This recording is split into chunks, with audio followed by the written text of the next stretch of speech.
Republican strategist Cory Crowley with his take. Cory, good to see you. Your thoughts on how it all went down? Well, it was a blockbuster night, Todd. I mean, some actually good television, which you don't always get out of presidential debates. But Donald Trump, obviously, in the clip you showed there, and there were several others, he did not disappoint in terms of just off the wall and bizarre comments. I thought Kamala Harris showed up very well prepared. Clearly, Trump thought that he was going to be debating a Kamala Harris from 4 or 5 years ago when she first ran for president and didn't do great in the debates. And so it appeared that he then just kind of shirked his responsibility of preparing for these debates. She showed up with the points she wanted to make ready to go with her lines teed up, and it was very evident. He missed a lot of opportunities to take her to task last night. You know, it was interesting. I was watching, Cory, and, I was kind of analyzing how the moderators were handling the debate because, it's kind of what I do as well sometimes. And, there were moments where he seemed to sort of steamroll over them. And in the end, he actually got about 6 or 7 more minutes of airtime than she did. So it wasn't exactly balanced. On the other hand, she seemed to kind of goad him and bait him and get under his skin. And I know some people that I was speaking to as the debate was unfolding were saying, well, maybe she's just kind of like, politically anyway, letting him hang himself. Well, that's certainly what it appeared. And don't forget, he's the one who was fighting for having these mics turned off. And so when you limit yourself to only those 2-minute answers and you spend half of it rebutting something you just got goaded into, it really is a time waster. And I think that was the other part of her strategy.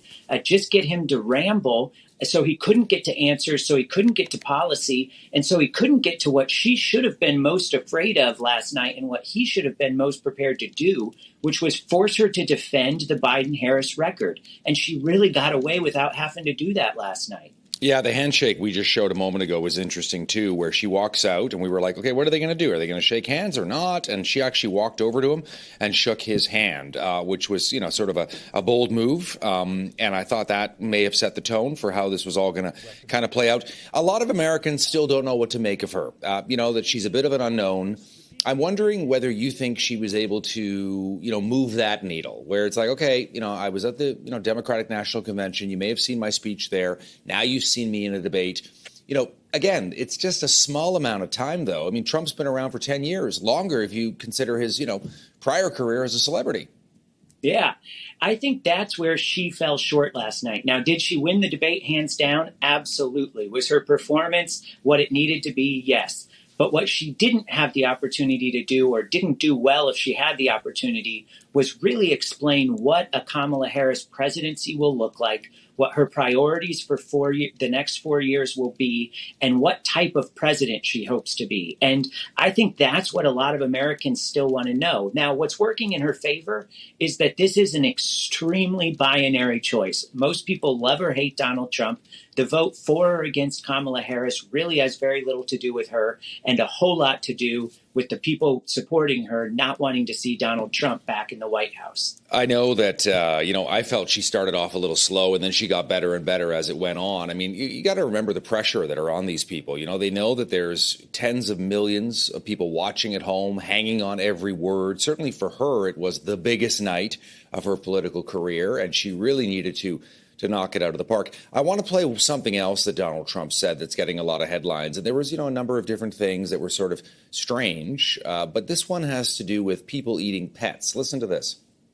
In Springfield, they're eating the dogs, the people that came in. They're eating the cats. They're eating the pets of the people that live there.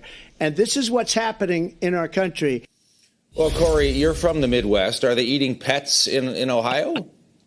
Well, Trump did post today some videos on Truth Social, his platform, which he claims are from Springfield, Ohio, of a woman eating a cat. I haven't watched it yet, but I saw the post. So clearly trying to defend that position. You're in a very bad spot, Todd, as a serious presidential candidate coming out of what could be the only debate of the campaign season.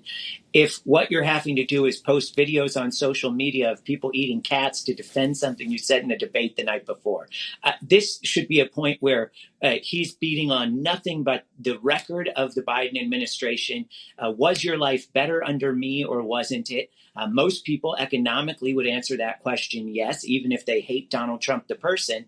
That's where his campaign messaging should be today. That he's not talking about that shows just how well she got under his skin and threw him off his game and off of his message. Do you think there will be another debate, Cory? If I were Kamala Harris, I wouldn't debate him again. Ride the high of this one. He'll show up better prepared next time. I think you can count on that. If I were Donald Trump, I would agree to almost anything in order to get another debate. He needs to be able to show himself as a serious contender next to her, and he did not accomplish that last night. Hey, one last question. Does she get a bounce in the polls out of this or not? I think what she gets, Todd, is sustained momentum. Coming out of that convention, she was riding a high. Of course, she'd only been named the nominee a few weeks before that. So this helps her sustain that. She would have seen that spike that she got crater if she'd had a bad night last night. But really, all she needs to do is keep this plateau going for another 2 months, which is going to be a challenge. Yeah, 54 days and counting. Thanks, Cory. We'll talk again. Glad to be with you. A Republican strategist, Cory Crowley, who does not eat pets in his spare time. All right.